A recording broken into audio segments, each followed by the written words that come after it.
is empty space here. So we have horizontal here, vertical here. So here, what we could do, we could go some sort of a diagonal.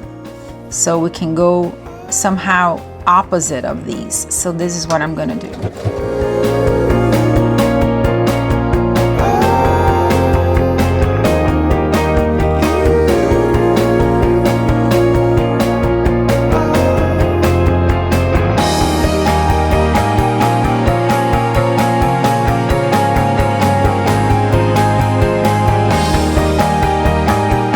So now we have the middle.